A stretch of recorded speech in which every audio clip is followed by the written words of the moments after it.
Hey folks, Matt Kuda here. I hope everybody had a wonderful holiday, and I hope everybody has a wonderful new year coming up. Um, we didn't have any live streams. I didn't have any live streams for the last 3 weeks to give everyone a break and to just enjoy your families and around the holidays. I got a couple things going on today. One is I want to remind everyone about the giveaway.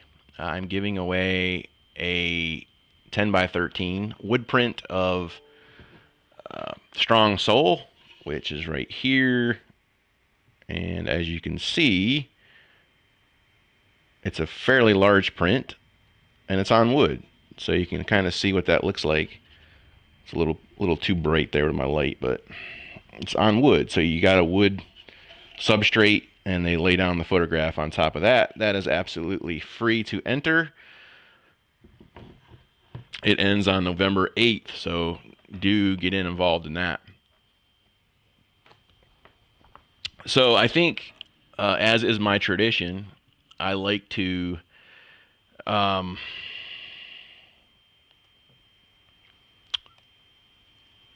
look back at the previous year, what I created. Did it meet my expectations? Did the photographs evoke emotion? And I like to find what I consider to be my top 10 images. You know, it might be that these images are fan favorites. It might be they're my favorites. It might be both. And this year, every year I kind of decide what I call that particular year. So in 2020, I've called this the year of the Bluebird. And so much of my photographs and experimentation revolved around the Bluebird this year. And I really enjoy photographing them. They're such a gregarious species of bird, and they're beautifully colored, uh, tenaciously defend their nests. Just a very interesting creature. They are part of the it's part of the Bluebird project. I've created a project called the Bluebird Project, and all the photographs from this year and previous years that are bluebird related go into that. So every year I track bluebirds and their interactions with the other birds, how they build their nests, the photographs of the nest, um, photographs of them in flight, and so on and so forth. Um, but I digress a little bit. Really, what we want to talk about is the top 10 images. Now, 2020 was a year, as you know, fraught with all kind of craziness, from the COVID-19 virus, people working from home for the first time in their lives and trying to adjust their home life and with their work life and trying to um, not let things getting in their way as far as it's very difficult. I don't know, for those of you that don't work from home, it's very difficult to work from home in a sense. You have a very difficult time separating home life from work life, and it's not uncommon to feel like you need to go to the store to buy something, or you need to run somebody to the doctor, or that becomes part of your life, and it's a lot different than working at the office. And so that was a huge um, problem for a lot of people, I think. And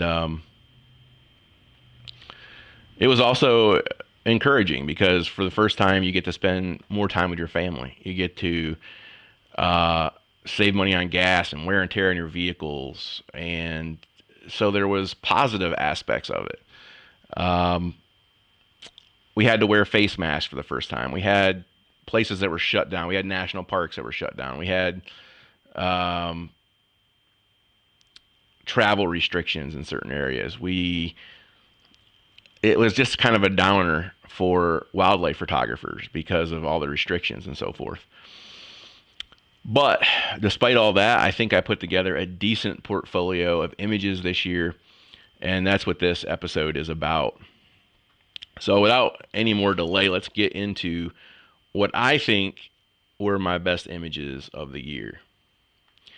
So the first image up here is an image of a grackle. Now, grackles are very common. They're a bird that a lot of people do not like. They're a bird that makes a lot of noise. They're a bird that will eat all of your bird seed.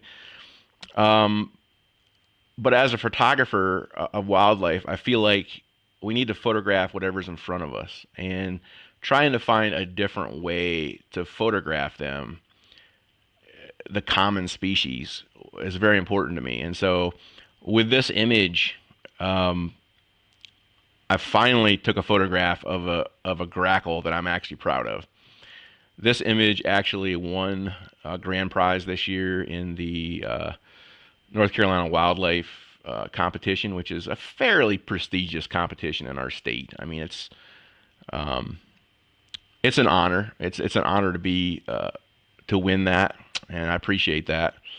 But what I love about this image is the lighting. It's all about the lighting here. You have an image that the dark background reinforces kind of our sinister feeling toward this bird.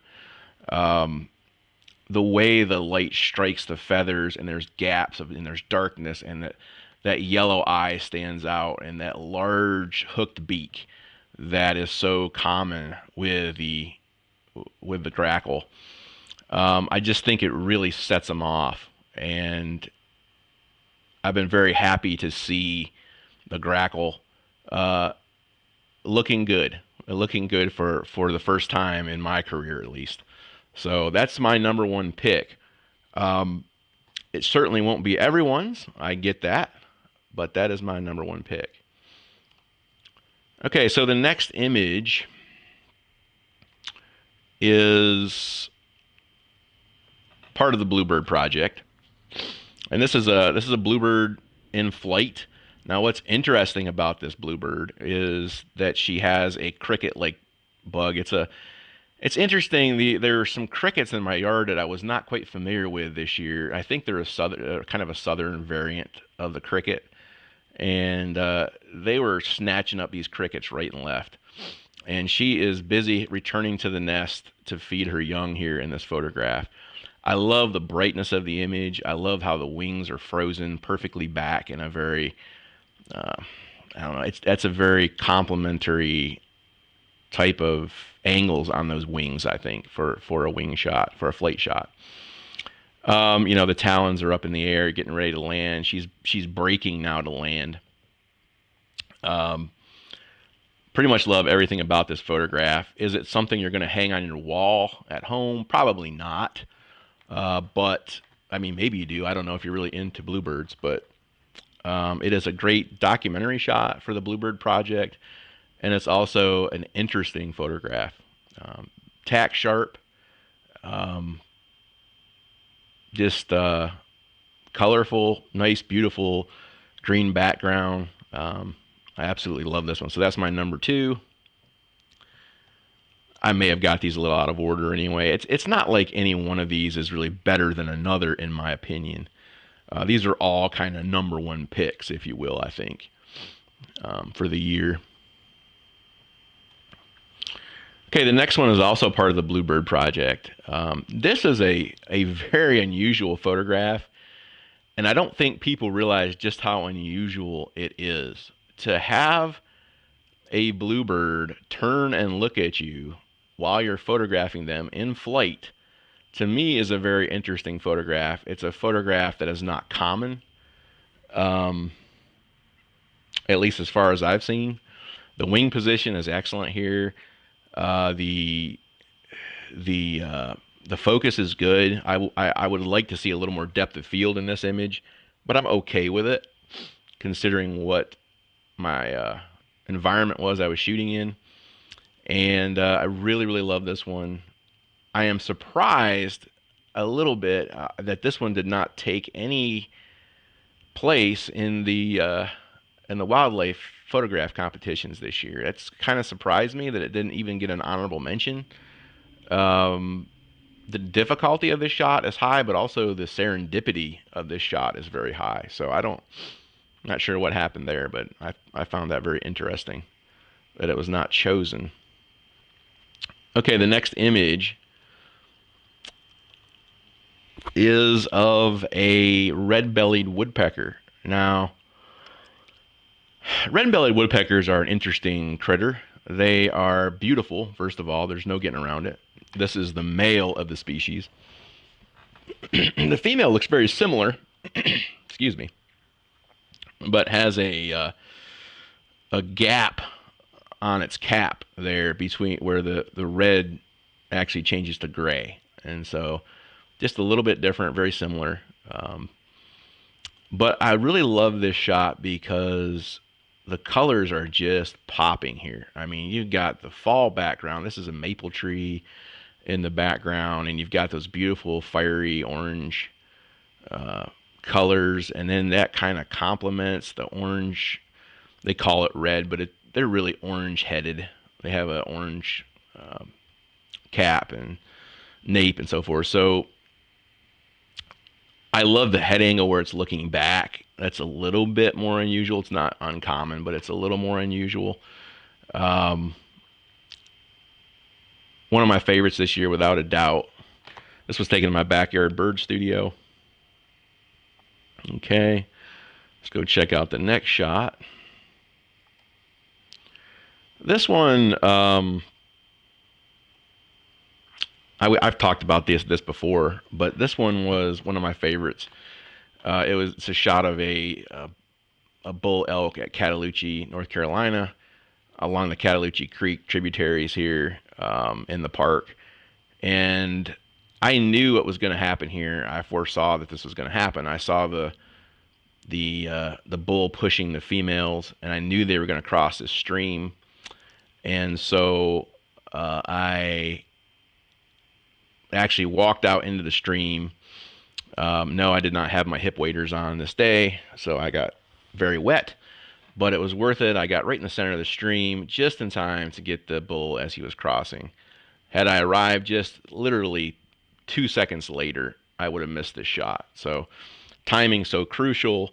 Time of day is crucial here. I mean, it's a fairly foggy morning. I enhanced the fog a bit in this photograph, but it was a very foggy morning, and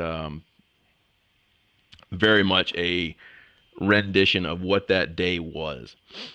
And that's what I'm always looking for in my photographs is, does this tell the story of what I saw that day? Or is it, does it cross over into the realm of fantasy? And no, this is exactly how it was that day. It was foggy. It was fairly warm, and just a beautiful day for viewing elk and photographing elk.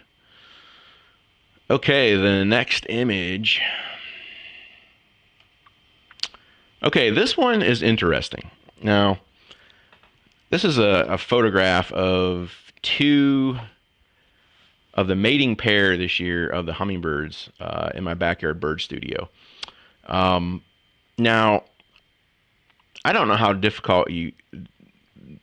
how much you know about how difficult it is to get to a mating pair of hummingbirds on the same branch. They, by default, do not like to do this. I think it's just innate behavior where they don't want to be a target. Both of them together are a target. And you don't normally see this. And so I've done some composite work here. It is the same branch. They are both actually perched on the same branch. That is true. However, these were taken within minutes of one another. So I ended up compositing them together in Photoshop to create a perfect image, I think, of the mating pair. And it's cool to see them both together like that in one image. If you don't know, I tend to get a little more artsy with my with the hummingbird project. I tend to try to do different things that are more artistic. And so here I'm trying to show that mating pair. I love the gorget on the male, how it's a bright orangish red. That can vary, by the way. The gorget color can kind of vary from a red to an orangey kind of color. I don't know if you know that or not, but yeah, they can look different. And I think this is a great addition to the Bluebird project. I'm very happy to have photographed them this year. I tried something a little different this year. These are not taken with any kind of flash this year. Now, normally I use a 3 flash setup when I photograph hummingbirds, and this year I just went all natural. This is all natural lighting, and just seeing what I could come up with. So this is one of those images. Okay, on the next image, getting close to the end here. Okay, now I am not a scenic photographer, so this next image is a scenic image, and I just like it because it sums up what the Great Smoky Mountains are, and this is not an uncommon sight. It is why we call them the Smoky Mountains, right? You have this constant mist that's forming during the morning hours, and up and down Appalachia. It's not just Smoky Mountains. Up and down Appalachia, you'll see this.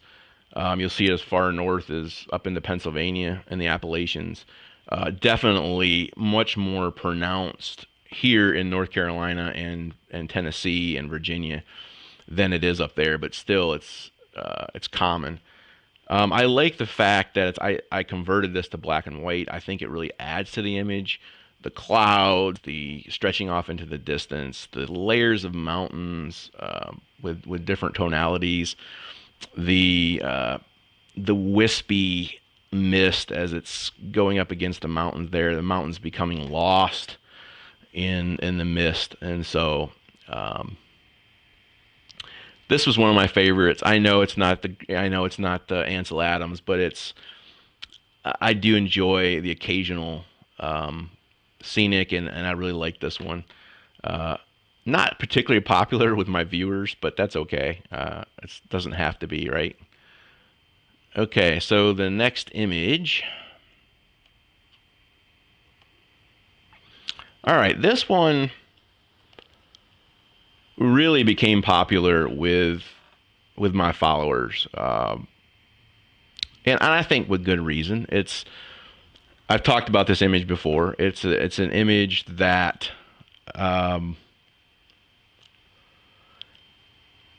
is taken at a plum tree that I take photographs of every year in the springtime. What you're seeing are plum flowers in the background, and so that, I think, really adds to the quality of the image. I think you're seeing, essentially what you're seeing here is a lot of contrast and support in this image. So your background is a very neutral background, but yet you have these flowers that contrast with the amazing blue of, I mean, what is that blue? Like indigo or something? I don't know. The blue on the eastern bluebird is stunning on the male, and this is the male of the mating pair this year. And they just have an amazing look to them. They're great. They're a thrush, by the way. They're related to the robin, actually, which a lot of people don't know. And here's just perch, just happy. This is what I call a happy perch. When you get a bird like this, it's relaxed and fluffed.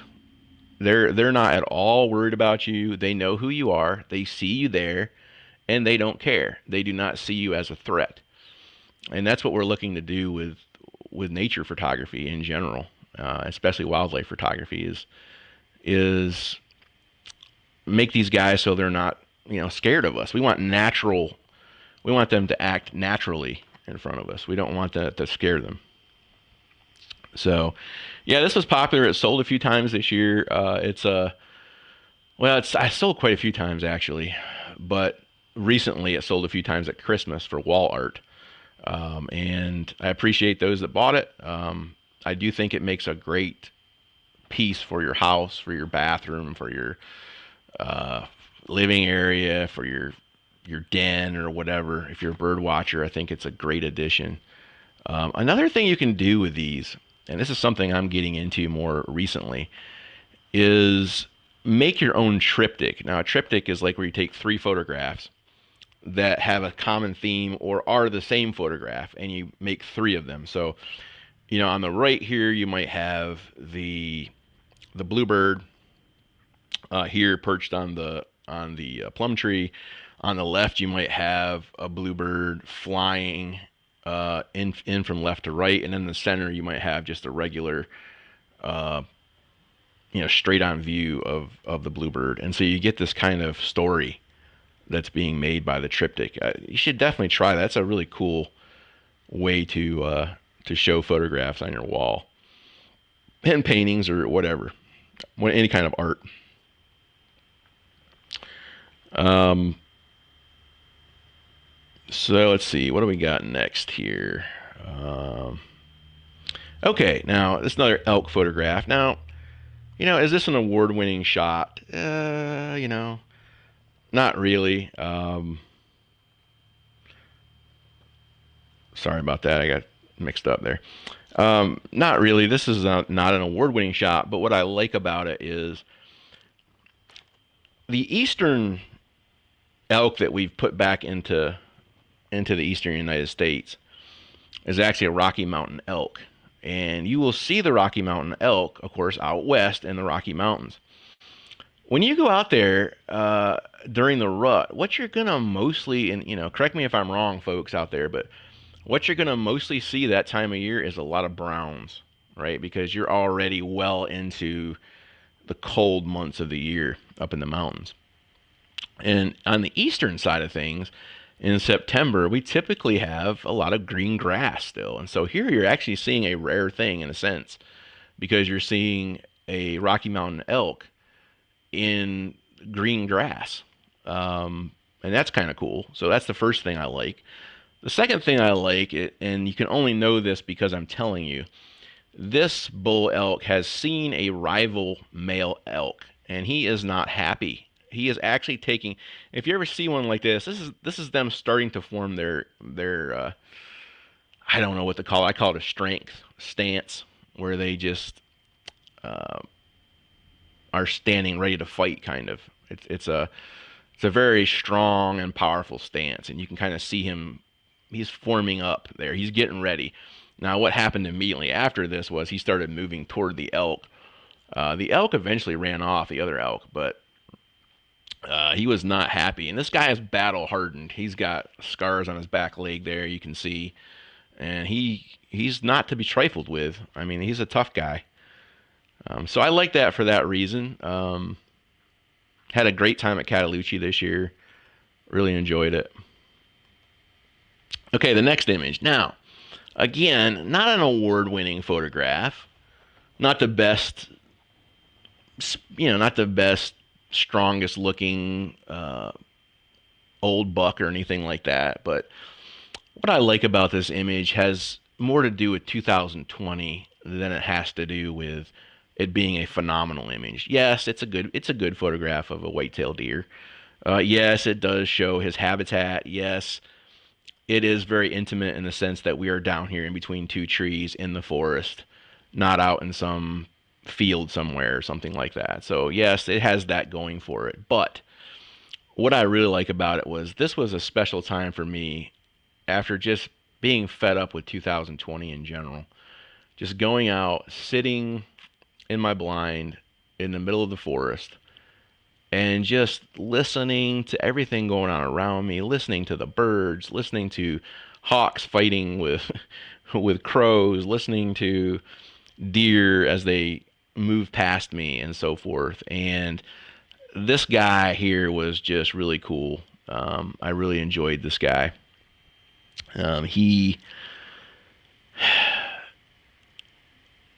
I just talked about this one recently, so I'm not going to go into too much depth here, but essentially, he came around and he wasn't real sure who I was because I didn't look human. He might have smelled me, but there's other humans in the area too, so he would know what I smelled like.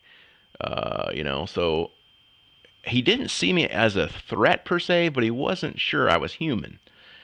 He wasn't sure who I was, so he started walking toward me, and that's what you're seeing here in this photograph. And what he would do is he would stomp his foot every once in a while, and they do this for two reasons. One, they're nervous and they see you as a possible threat, or two, They're trying to figure out what you are. A lot of times they'll stamp one foot to see if they get you to do something.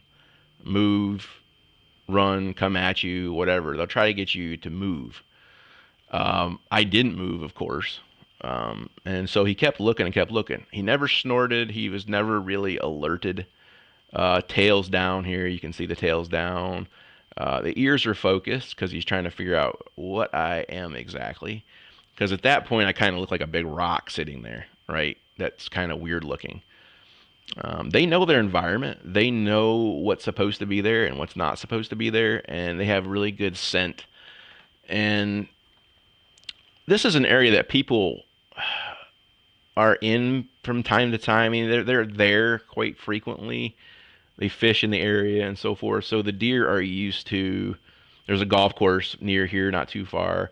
So people are used. The deer are used to people. So it's not that I'm a human that he's concerned with. It's that there's a shape that there's this big contraption that doesn't belong there. So anyway, I digress on that. But just an interesting day of reflection, of prayer, of just relaxation, taking in all of nature, relaxing, just forgetting about all the stupidity, the political nonsense, the backbiting culture that we're in right now.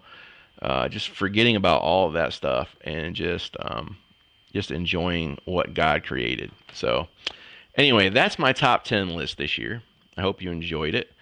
I am going to probably be putting out my goals for this year, some of the places I'll be traveling to, my goals for 2021. You know, a lot depends on what happens with the virus, unfortunately.